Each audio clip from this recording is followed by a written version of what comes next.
ವೇದಿಕೆ ಮೇಲೆ ಎಲ್ಲ ಸೀನಿಯರ್ಸ್ಗೆ ಹಾಗೆ ಸಹಪಾಠಿಗಳಿಗೆ ಹಾಗೆಲ್ಲ ಸ್ನೇಹಿತರಿಗೂ ನಮಸ್ಕಾರ. ಎಲ್ಲರೂ ಎಲ್ಲ ಮಾತಾಡಿದ್ದಾರೆ. ಯಾಕಂದರೆ ಪಾಪ ಯಾರನ್ನು ಪ್ರಶ್ನೆ ಕೇಳಬೇಕು ಅಂದ್ರೆ ಕೇಳ್ಬೋದಾದ್ರೆ ನಾನು ಎರಡೇ ಮಾತನ್ನು ಮುಗಿಸ್ಬಿಡ್ತೀನಿ.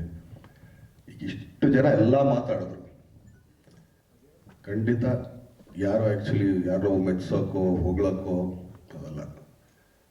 ಎಲ್ಲರೂ ತುಂಬ ಇಷ್ಟಪಟ್ಟು ಪ್ರೀತಿಯಿಂದ ತಮ್ಮ ಒಳಗಡೆ ಏನೇನು ಹೌಸ್ ಇಟ್ಕೊಂಡಿದ್ವು. ಯಾಕಂದರೆ ಈಗ ಆವಾಗಲೇ ಶ್ರುತಿಮಾ ಹೇಳ್ತಾ ಇದ್ರು ಸ್ಪೇಸ್ ಅಂತೇಳಿ.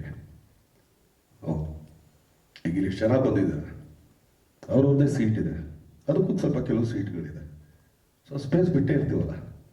ಒಂದು ಸೀನ್ ಹೋಗಿದ್ದ ತಕ್ಷಣ ಇದ್ರಲ್ಲ ನಿಮ್ದೇ ಇರೋದಂದ್ರೆ ಅವ್ರನ್ನೆಲ್ಲ ಕಿತ್ತು ನಾನು ಹೇಳೋಕ್ಕಾಗಲ್ಲ, ನನ್ನ ಬಾಯಲ್ಲಿ ಅಸಹ್ಯವಾಗಿರುತ್ತೆ, ಅವ್ರು ಮಾಡಿದ್ರೇ ಚೆನ್ನಾಗಿರುತ್ತೆ. ಸೊ ಹಾಗೇನೆ ಒಂದು ಟೀಮ್ ವರ್ಕ್ ಅಂತ ಹೇಳೋದಿದ್ದಾರೆ. ಆಮೇಲೆ ಈ ಸಿನಿಮಾಗೆ ಕ್ಯಾಪ್ಟನ್ ಆ್ಯಕ್ಚುಲಿ ನಮ್ಮ ತಾತ ರಾಕ್ಲೈನ್ ಅವರು. ಯಾಕಂದ್ರೆ ಅವ್ರ ಪ್ರೊಡಕ್ಷನಲ್ಲಿ 2ನೇ ಸಿನಿಮಾ. ಯಾಕೆ ಅಂತಂದರೆ ಸ್ಟ್ರೇಟ್ ಸಬ್ಜೆಕ್ಟ್ ಒಪ್ಸೋದೇ ತುಂಬ ಕಷ್ಟ. ಫಸ್ಟ್ ಆಫ್ ಆಲ್ ಆ್ಯಕ್ಚುಲಿ ಆತನಿಗಿರೋ ಒಂದು ಪ್ಯಾಷನ್, ಅವರಲ್ಲಿ ಆ ಸಿನಿಮಾಗಿರೋ ಪ್ಯಾಷನ್ ಆಗಲಿ ಇನ್ನೊಂದಾಗಲಿ. ಯಾಕಂದರೆ ನಾವು ಯೋಧ ಮಾಡಿದ್ದು ಕೂಡ ಒಂದು ರೀಮೇಕ್ ಇದೆ. ಅವಾಗ ಹೋಗಪ್ಪ ಯಾಕೆ ಕೂತ್ಕೊಳ್ತಾರೆ ಇದಕ್ಕೆಲ್ಲ ಸ್ಟ್ರೇಟ್ ಹಂಗೆಲ್ಲ ಆಗಲ್ಲ ಹಂಗೆ ಹಂಗೆ ಅಂತೇಳಿ. ಯಾವಾಗ ತರುಣ್ ಇದನ್ನ ಲಾಕ್ಡೌನಲ್ಲಿ ಈ ಸಿನಿಮಾ ಕತೆ ಬಂದು ಹೇಳಿದಾಗ ಯಾರು ಮಾಡೋದು ಏನು ಮಾಡೋದು ಇನ್ಯಾರಿಗೂ ಮಾಡೋದಿದ್ದ ತಡಿ ಆ್ಯಕ್ಚುಲಿ ನಮ್ಮ ತಾತನ ಡೇಟ್ಸ್ ಐತಪ್ಪ, ತಾತನಿಗೆ ಒಪ್ಸು ಹೋಗಿ ನೋಡು, ಯಾಕಂದರೆ ತಾತ ಒಪ್ಪ ಡೌಟ್ ಇರುತ್ತೆ, ಆದರೂ ಕೂಡ ಟ್ರೈ ಮಾಡು ಅಂತೇಳಿ ಒಂದೇ ಸಿಟ್ಟಿಂಗ್ ಕೂತಿದ್ದು. ಅದು ಇದೊಂದು ಹೇಳ್ತೀನಿ ಏನಕ್ಕೆ ಅಂದರೆ ತರುಣ್ದದೊಂದು ಶಕ್ತಿ ಅಂತಲೇ ಹೇಳ್ಬೋದು. ನನಗೆ ಹೇಳಿದ್ದು ಒಂದೇ ಸರಿ ಸ್ಟಾರ್ಟ್ ಟು ಎಂಡ್ ಎಲ್ಲೋ ಇದೊಂದು ಲೈನ್ ಇದೆ, ಈ ಥರ ಅಂದ್ಕೊಂಡಿದ್ದೀನಿ, ಹಂಗೇನಿಲ್ಲ. ಈ ಥರ ಇದ್ದಾಗ ನೋಡ್ರಿ ಹಿಂಗೆ ಹಾಕೊಂಡು ಹೋಗ್ತಾ ಇದ್ದೀನಿ, ಹಿಂಗೆ ಹೋಗುತ್ತೆ ಗ್ರಾಫ್. ಸರಿ ಚೆನ್ನಾಗಿ ಏನು 1.5 ಗಂಟೆನ 1.5 hours 2 hours ಮ್ಯಾಕ್ಸಿಮಮ್.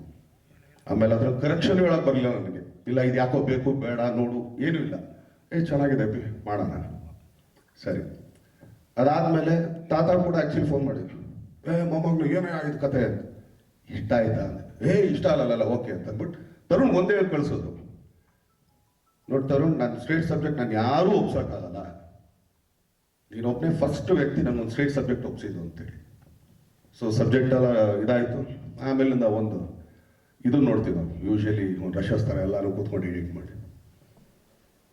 ತಾತ ಫಸ್ಟ್ ಟೈಮ್ ಬಂದು ನನ್ನ ತಪ್ಕೊಂಡಿದ್ದು 2ನೇ ಸಿನಿಮಾದಲ್ಲಿ ಇರ್ಬೋದು.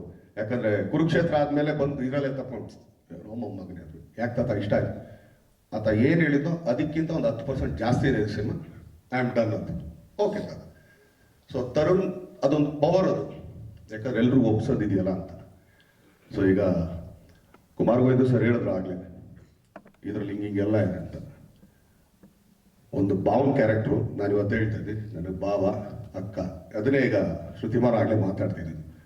ಸೊ ಸೀನಿಯರ್ ಮೋಟ್ ಆಗಿದ್ದು ಅವ್ರ ಸಿನಿಮಾ ಚಿಕ್ಕ ಸಿನಿಮಾದಲ್ಲಿ ನಾನು ಆ್ಯಕ್ಚುಲಿ ಪಿರ್ಸಿ ಗೌರಿಶಂಕರ್ಗೆ ಅಸ್ಟೇಟಾಗಿ ನಾನು ಕೆಲಸ ಮಾಡ್ತಿದ್ದಾಗ ಅವಾಗಿಂದ ನೋಡ್ಕೊಂಡ್ಬಂದಿರೋ.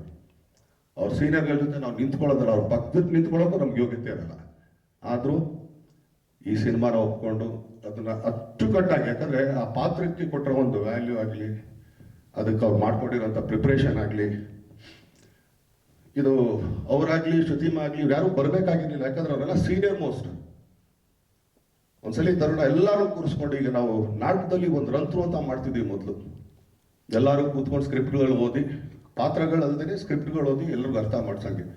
ಆ ಥರ ವರ್ಕ್ಶಾಪ್ಗೆ ಅವರೆಲ್ಲ ಬಂದಿದ್ದಾರೆ ಅಂದರೆ ಹಂಗಾರೆ ಸಿನಿಮಾ ಮೇಲೆ ಅವ್ರಿಗೆ ಎಷ್ಟಿದಿರ್ಬೋದು. ಯಾಕಂದ್ರೆ ಅವ್ರು ಬರಂಗೆ ಇಲ್ಲ ಆ್ಯಕ್ಚುಲಿ.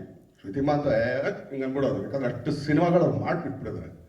ಬಟ್ ಆದರೂ ಈ ಸಿನಿಮಾಗೆ ಬಂದರು ಅಂದಾಗ ಅದ್ರ ಮೇಲಿರೋ ಒಂದು ಪ್ರೀತಿ ಅಷ್ಟೇ, ಆ ಸಿನಿಮಾ ಏನು ಹೇಳಕ್ಕೆ ಹೊರಟಿದೆ ಅಂತ. ಸೊ ಅವಿನಾಶ್ ಸರ್ ಆಗಿರ್ಬೋದು, ಪದ್ಮವಂತು ಆ್ಯಕ್ಚುಲಿ ದಾಸ ಆದಮೇಲಿಂದ ಈ ಸಿನಿಮಾ ಅದೇನಿಲ್ಲ, ಅವ್ರ ಪಾತ್ರ ಅದಿತ್ತು ಅಷ್ಟೇ. ಆ ಪಾತ್ರಕ್ಕೆ ಅವ್ರ ಹೆಸರು ಬರ್ದಿತ್ತು. ಇದಕ್ಕೆಲ್ಲ ನಾವು ಏನಂತೀವಿ ಅಂದರೆ ನಿಮಿತ್ತ ಸುಮ್ಮನೆ ಆಗ್ಬೋದು ಅಷ್ಟೇ. ಇವ್ರು ಹೇಳ್ಬೋದು ಅವ್ರು ದಾನೆ ದಾನೆ ಪೇಲಿ ಕಾನೆ ವಾಲೆಕೆ ನಾಮ ಅನ್ನಂಗೆ ಆ ಪಾತ್ರಕ್ಕೆ ಇವ್ರುಗಳು ಮಾಡಿದ್ರೇನೆ ಚಂದ ಅಂತ ಇದೆ. ಅವ್ರಗಳಿಗೆ ಅದು ಹೋಗುತ್ತೆ. ಅದು ಹೆಂಗಾರು ಬೈ ಹುಕ್ಕೋ ಬೈ ಕ್ರುಕ್. ನಾನು ತುಂಬ ನೋಡಿದ್ದೀನಿ ಲೈಫಲ್ಲಿ. ಯಾರೋ ಯಾವಾಗಲೂ ಯಾರೋ ಮಾಡ್ತೀನಿ ಅನ್ನೋ ಸಬ್ಜೆಕ್ಟ್ಗಳು ಎಲ್ಲೋ ಸುತ್ತಿ ಬಳಸಿ 2-3 ವರ್ಷ ಆದ್ಮೇಲೆ ನಮ್ಮ ಹತ್ರನೇ ಬಂದಿರೋದು. ಸೊ ಆ ಥರ ಇಲ್ಲೆಲ್ಲ ನಿಮಿತ್ತಮ್ಮ ಯಾರು ಹೇಳಂಗಿಲ್ಲ. ಆ ಪಾತ್ರಕ್ಕೆ ನಿಮ್ಮ ಹೆಸರಿತ್ತು ನೀವು ಬಂದು ಅಷ್ಟೇ, ಇನ್ನೇನಿಲ್ಲ ಅದರಲ್ಲಿ.